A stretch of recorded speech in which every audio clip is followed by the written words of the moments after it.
기도합니다. 아멘. 오늘은 우리의 영혼을 살리는 말씀이란 제목으로 함께 말씀 나누도록 하겠습니다. 여러분, 오늘부로 시편 119편 마지막을 우리가 살펴보게 되는데, 시편 119편을 살펴보면서 다윗의 그 말씀에 대한 그 영성, 그것이 얼마나 포괄적이고 폭넓은 그런 말씀의 세계가 있는지 우리는 아주 다양한 모습으로 지금까지 살펴봤는데, 오늘 마지막을 보면서 또 한번 이 말씀에 대한 다윗의 태도, 자세를 한번 또 보도록 하겠습니다. 169절과 170절을 다시 한번 보시면, 여호와여 나의 부르짖음이 주의 앞에 이르게 하시고 주의 말씀대로 나를 깨닫게 하소서. 나의 간구가 주의 앞에 이르게 하시고 주의 말씀대로 나를 건지소서. 여러분, 다윗의 영성을 보면 말씀만 하는 게 아닌 걸 알게 될 거예요. 여호와여 나의 부르짖음이 주의 앞에 이르게 하시고 나의 간구가 주의 앞에 이르게 하시고, 뭡니까? 기도 영성이에요. 기도도 그냥 기도가 아니죠.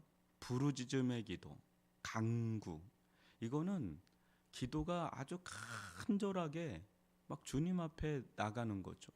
그러니까 다윗은 어느 때는 묵상 기도를 했겠죠. 어느 때는 그냥 통성 기도했겠죠. 근데 어느 때는 부르짖음의 기도, 간절한 기도, 그런 기도를 한 거예요. 근데 그 기도가 그냥 기도로 끝나는 게 아니라 말씀과 이어진다는 게 이게 놀랍죠.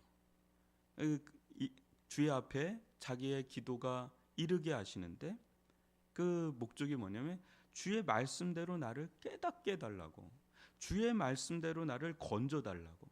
여러분, 우리가 인생을 살아가는 데 있어서 가장 큰 축복 중에 하나가 깨달음의 축복이잖아요. 깨달음의 축복. 깨닫는 게 이게 쉽지 않습니다. 이렇게 이렇게 배우는 거는 배웁니다. 근데 우리 인생 가운데 지혜라는 거는 깨달음하고 연결되거든요. 지혜라는 건 깨달음하고 연결돼요. 근데 무슨 일들이 계속 터지는데도 10년, 20년이 지나도 깨닫지 못하는 사람은 못 깨닫는 거죠. 여러분, 광야 40년이라는 세월을 이스라엘 백성이 돌죠. 거기서 그 광야 40년의 세월을 깨닫는 사람은 두 사람밖에 없습니다. 갈렙과 여호수아. 나머지는 못 깨닫고 광야에서 엎드려 죽었더라, 이렇게 되는 거죠. 그러니까 세월이 지난다고 계속 그 환경이 된다고 깨닫는 건 아니라는 거죠. 이 깨닫는 거는요, 너무나 큰 축복이에요. 우리 예수님께서 제자들을 3년 반 동안 가르칩니다. 그런데 계속해서 반복돼서 나오는 게 뭐냐면 깨닫지 못하더라, 저들이 깨닫지 못하더라, 이렇게 반복이 돼요. 예수님 그러잖아요. 들을 귀 있는 자는 들으라, 그래. 그게 깨닫는 거거든요. 근데 오순절 때 성령께서, 사도행전에서 성령께서 역사할 때 확 열리는, 여러분, 깨달음은 정말 축복인데 이건 기도해야 될 문제다. 이게 저와 같은 목사 또 교사, 이렇게 같이 설교도 하고 말씀도 나누고 하지만 그런다고 깨닫는 건 아니다. 그러니까 아우구스티누스가 그러죠. 저와 같은 설교자는 외적 교사다. 내적 교사인 성령께서 깨닫게 해야 깨닫는 거다. 그런 거죠. 이렇게 말씀을 전하지만 이 전하는 가운데 성령께서 나에게 그걸 깨닫게 할 때, 또 여러분들이 말씀을 읽으면서 또 성경을 혼자 묵상하면서 또 성경 공부를 하거나 양육을 할 때 깨닫게 하는, 또 삶 속에서 일어나는 일들이 있잖아요. 거기서도 탁 하고 깨닫는 사람들은 이게 이런, 하나님 지금 나에게 이런 말씀을 하시는구나, 이런 뜻을 가지고 계시는구나. 그러면서 그것이 나에게 하나의 영적인 갑옷이 됩니다. 무기가 됩니다. 왜냐하면 딱 그거예요. 저는 새벽에 보통 이제 4시 그 정도 막 일어나는 때가 있었어요. 늘 그런 게 아니라 제자 훈련을 했어요. 그 이전에 있었던 교회에서 막 6월 달까지 하니까 막 제자 훈련했던 사람들이 막 하늘로 올라갈 것처럼 충만한 겁니다. 됐다. 근데 7월 달쯤 되면 방학을 합니다. 7, 8월을 방학을 하고 9월 달에 만났는데 물에 빠진 생쥐들처럼 축 처져가지고 나온 거예요. 너무 속상한 거예요. 몇 달을 그렇게 애를 써가지고 그렇게 했는데 이 한두 달 만에 어떻게 이렇게 축 처졌나. 그때 이제 마음에 딱 든 게 이거 기도하지 않으면 올 한 해 농사는 끝났다. 이런 생각에 이제 새벽 4시에 일어난 거예요. 근데 기도 중요하다. 새벽 기도 중요하다. 제가 몰랐을까요? 알죠. 근데 깨달음이 안 오면 그렇게 안 되더라고요. 그런데 그렇게 어렵다고 생각한 시간이 깨달음이 오니까 기도밖에 없다라는 너무 단순한 거예요. 기도밖에 없다는 건 수백 번 수천 번도 더 들었던 겁니다. 근데 그 상황과 내가 이렇게 혼자 고민하면서 딱 깨닫게 되니까 그 사람이 일어나더라고요. 그때부터 이제 새벽을 더 일찍 그 전에도 일어났지만 새벽 기도했지만 더 일찍 일어나서 기도하는 걸로 변하게 되는 거죠. 말씀 중요하다는 거 여러분 누가 모릅니까? 교회 오면 말씀과 기도다. 결론은 그거라는 생각도 들어요. 그런데 그게 나한테 딱 깨달아지기 전까지는 그게 잘 안 돼요. 큐티도 그렇고 뭐 다 그래요. 근데 뭔가 사건이 있든 뭔가 은혜를 받았던 딱 깨닫게 되는데 너무 단순해요. 이게 중요하다. 너무 단순해. 깨달으면 너무 단순한 거예요. 그런데 이게 파워가 있어요. 삶을 움직이는 파워가 있는 거죠. 다윗은 그렇게 늘 기도하는 거예요. 말씀대로 나를 깨닫게 해달라고. 다윗이 제일 많이 기도하는 게 제가 보니까 깨닫게 해달라는 거하고 살리소서예요. 119편을 보니까 170절도 나를 건지소서. 말씀대로 말씀에 약속되어 있으니까 그 말씀대로 나에게 이뤄달라는 거예요. 그 중에 하나가 건져달라고, 구원해달라고, 살려달라고 이런 기도예요. 그러니까 말씀이 내게 이뤄달라고 하는 기도가 가장 좋은 기도잖아요. 뜻이 하늘에서 이루어진 것처럼 땅에서도 이루어지다. 이 기도가 제일 좋은 기도예요. 물론 우리의 필요에 의해서 기도하는 것도 있죠. 일용할 양식 같은. 그렇지만 어떤 거는 말씀 붙잡고 기도하는 거죠. 하나님 이 말씀대로 이루어주세요. 이 말씀대로 이루어주세요. 하나님도 꼼짝 못한다 그래요. 하나님을 유일하게 묶을 수 있는 게 그거래잖아요. 하나님의 말씀. 하나님 말씀에 묶이시는 분이죠. 완전 자유자지만 다윗은 그것을 알고 기도를 하는 겁니다. 또 171절과 2절 보면 주께서 율례를 내게 가르치심으로. 여기도 또 그래요. 주의 율례를 내게 가르치심으로. 누가 교사입니까? 주님이 교사예요. 진짜 탁월한 교사는 성령님이시고 예수 그리스도시고 하나님 아버지. 하나님이 진짜 우리의 참 교사세요. 그러니까 가르쳐 주시니까 깨닫게 하시니까 막 입술에서 찬양이 터지는 거예요. 여러분이 설교를 듣다가 갑자기 깨달아지는 게 있고요. 또 말씀을 혼자 묵상하다가 깨달아지는 게 있을 때 막 영혼이 춤을 추죠. 영혼의 희열이 확 올라오죠. 이거구나 하면서 찬양이 되는 거죠. 찬양, 말씀, 기도, 찬양, 깨달음은 학교입니다. 영적인 학교. 그러니까 다윗의 이걸 보면 다 이 바운더리에서 돌아가요. 다윗이 엄청난 정규적인 학업과 수업을 배운 사람인가? 아닌 거 아시잖아요. 근데 어떻게 이렇게 승할 정도의 지혜자가 되었나? 계속 깨닫는 거예요. 그러니까 배움에 대한 열망이 너무너무 큰 겁니다. 그럴 때 찬양도 그 영혼이 찬양하는 거죠. 정말 놀랍잖아요. 주의 모든 계명들이 의로움으로 내 혀가 주의 말씀을 노래하리다. 여러분 다윗이 수많은 시편을 지은 거 알죠? 시편은 다 곡조가 있는 노래입니다. 다 찬양이에요. 다윗보다 찬송가를 많이 작사한 사람이 없습니다. 작곡한 사람도 없고. 그러니까 다윗은 성가대라고 그러죠. 성가하는, 딱 찬양하는 사람. 그러니까 말씀의 사람이면서 기도의 사람이면서 또 찬양의 사람이 되는, 또 학자면서 엄청난 신학자죠. 참 놀라운 사람이죠. 이게 근데 다 말씀 안에서 살기 때문에 이루어지는 일들. 173절과 4절 보면 내가 주의 법도들을 택하여 싸우니 주의 손이 항상 나의 도움이 되게 하소서. 이것도 기도죠. 또 기도합니다.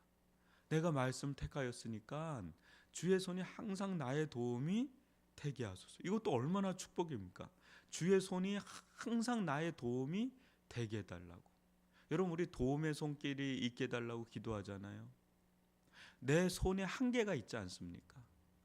근데 하나님의 손에 임함이 있으면 그 한계를 넘어서잖아요. 우리가 아무리 애를 써도 안 되는 건 안 되잖아요. 근데 하나님의 손이 나와 함께하면 안 되는 게 돼버리니까. 근데 주의 손이 항상 나의 도움이 되게 하소서. 여러분, 이게 자녀들을 위해서 기도를 해주셔야 돼요. 이게 우리의 기도지만 여러분들의 자녀들을 위해서 주의 손이 항상 이 아이의 도움이 되게 해주세요. 주의 말씀을 깨닫게 해주세요. 주의 말씀대로 이 아이를 건져주세요. 우리가 늘 기도해야 될 제목들이죠. 남편을 위해서, 아내를 위해서. 여호와여, 내가 주의 구원을 사모하여 싸우며 주의 율법을 즐거워하나이다. 저는 우리가 여러분 시편 119편을 이제 다 살펴봤지만 다윗에게 진짜 부러운 거는 이겁니다. 주의 말씀을 즐거워하는 것. 주의 말씀을 금과 은보다 더 사랑하는 그 영성. 그럼 그냥 문제가 없을 것 같아요. 여러분, 우리가 왜 살아요? 왜 이렇게 열심히 살고 우리가 원하는 게 뭐죠? 결국 즐거움 아닙니까? 기쁨, 행복하려고. 뭐 행복하려고 하는 길은 여러 개겠죠. 어떤 사람은 이른거 할 때 행복하고 운동할 때 행복하는 사람이 있어요. 사람들하고 이야기 나눌 때 행복한 게 있어요. 어떤 일을 성취할 때 그 성취감이 주는 희열이 있죠. 그런 행복, 기쁨이 있죠. 또 돈을 벌 때도 기쁘죠. 뭐 그렇죠. 또 가족들이 잘 지내는 거 보면 너무 기쁘죠. 그런데 여러분, 기쁨이라는 거는 엄청난 파워잖아요. 즐거움이 없으면 무슨 낙으로 살아요? 행복하지 않은데 무슨 힘이 있겠어요? 근데 행복한 거야. 너무 즐거운 거야. 그런데 그거는 조건들이 다 있잖아요. 뭔가 조건들이 있어요. 그거를 충족해야 기쁨이 오고 그랬는데 너무 힘들어요. 근데 하나님의 말씀이 늘 있잖아요. 하나님 늘 계시고 하나님을 즐거워하고 하나님의 말씀을 즐거워하면 끝난 거죠. 즐거운데 뭐. 이래도 즐겁고 저래도 즐겁고 하나님 말씀 자체가 너무 즐거우니까. 이게 엄청난 축복이죠. 난 다윗의 이 점이 제일 부럽습니다. 여호와 율법을 즐거워하는 거. 즐거우면 어떻게 되죠? 보잖아요. 즐거운데 안 보겠어요? 즐거운 거 보는 거예요. 그러니까 주야 하루 보는 거예요. 너무 즐거우니까, 너무 기쁘니까, 행복하니까. 뭐 다른 일로 고단하다가도 주의 말씀 보면 너무 즐거우니까 빨리 끝내고 그거 보고 싶은 거예요. 너무 부러운 거예요. 전 잘 안 되거든요. 아침에 새벽이 제일 좋아요. 근데 점심 지나고 뭐 오후 지나고 뭐 이 일하고 저 일하고 쉴 틈이 없어요. 어쩜 그렇게 쉴 틈이 없어요. 그러니까 그럴 때 말씀 본다는 게 쉽지 않더라고요. 목사 되면 여러분 늘 말씀 가운데 살 것 같잖아요. 처리할 일들이 너무 많아요. 해야 될 것도 또. 그러니까 이 말씀을 보는 시간도 쉽지 않더라고요. 평신도 분들은 더 심하죠. 뭐. 그런데 즐거우면 그거를 능가하니까 너무 부럽다. 타에서 이 영성이 너무 부럽다. 그래요. 175절과 6절 보면 내 영혼을 살게 하소서. 그리하시면 주를 찬송하리이다. 주의 규례들이 나를 돋게 하소서. 이른 양같이 내가 방황하오니 주의 종을 찾으소서. 내가 주의 계명들을 잊지 아니함이니이다. 내 영혼을 살리소서. 마지막까지. 노년에 썼다 그러거든요. 다윗이. 근데 다윗이 노년에 뭐라고 마지막으로 기도합니까? 내 영혼을 살게 하소서. 이는 양같이 내가 방황하오니 주의 종을 찾으소서.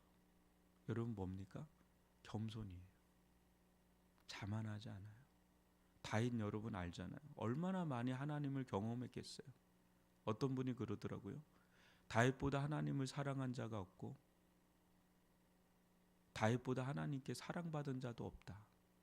그렇게 하나님을 사랑했고 하나님의 사랑을 받았고, 근데 그의 마지막 고백은 내 영혼을 살게 하소서. 자기가 노년인데도 잃은 양같이 내가 방황하오니 주의 종을 찾으소서. 겸손한 거죠. 자만하지 않는 거죠. 여러분, 이것도 쉽지 않아요. 내가 나이가 점점 먹어가면 먹어갈수록 나만의 기조가 생기거든요. 그런데 뭔가 이게 잘 가고 있는 것인가 고민스러울 때가 있죠. 내가 잘 가고 있는가? 내가 잘 가고 있는가? 다윗은 끝까지 하나님을 바라보려고 발버둥을 칩니다. 내 영혼을 살리소서, 살게 하소서. 이른 양같이 내가 방황한다. 이거 고백하는 거 쉽지 않잖아요. 목사가 방황한다는 말 하면 여러분 어떻게 보겠어요? 아이고 잘한다 이렇게 보겠어요? 아이고 어쩌노. 근데 다윗은 보통 사람이 아닌데 내가 방황한다. 아이 나이 노년에 방황한다 그러면 이게 뭐야 이렇게 될 수 있는데 그는 겸손하게 하나님을 의지하는, 주의 규례들이 나를 돕게 하소서. 주의 계명들을 잊지 아니함이니이다. 이어령 교수가 마지막까지 여러분 손에서 펜을 놓지 않았다 그래요. 타자를 티자가 그것도 힘이 없으니까 이제 손 붙잡고 이렇게 썼다 그래요. 지금 그게 중앙도서관인가 국립중앙도서관에 유작이나 이렇게 필기구를 이렇게 전시했다고 그러더라고요. 그런데 이제 크리스찬이 됐잖아요. 근데 끝까지 붙잡고 있는 게 그게 자기거든요. 근데 다윗은 말씀을 붙잡은 거예요. 끝까지. 예수님도 끝까지 말씀 붙잡고 십자가로 들어가거든요. 여러분 우리가 마지막까지 말씀을 놓지 않는 인생 될 수 있기를 바랍니다. 시편 119편을 1절부터 176절까지 오랜 시간을 거쳐서 우리가 살펴봤지만은 아주 청년의 때부터 노년의 때까지 전체를 다뤘습니다. 근데 이거 보시면 그는 말씀과 함께 살았고 말씀과 함께 울었고 말씀과 함께 웃었고 말씀과 함께 찬양했고 말씀과 함께 뒹굴었고 말씀과 함께 죽었다. 이렇게 보면 될 것 같을 정도로 모든 게 하나님의 말씀과 버무려져서, 그래서 그 말씀 속에서 고난도 경험하고 또 핍박자 애매한 또 비난도 받고 또 모함도 받고 그 속에서 고통도 경험하고 또 거기서 기도도 하고 살게 하소서 살게 하소서. 또 어느 때는 그 금보다 은보다 더 꿀송이보다 더 단다 막 이렇게 찬양하기도 하는 그의 전 인생이 이 말씀 시편 119편에 녹아 있다고 해도 과언이 아닐 정도의 그 모습을 보여줬는데, 우리도 여러분 말씀과 함께 살고 또 말씀과 함께 가고 마지막에는 말씀과 함께 죽음을 넘어서서 주님 품에 안기는 그 인생, 가장 복된 인생이 아닌가 생각을 합니다. 여러분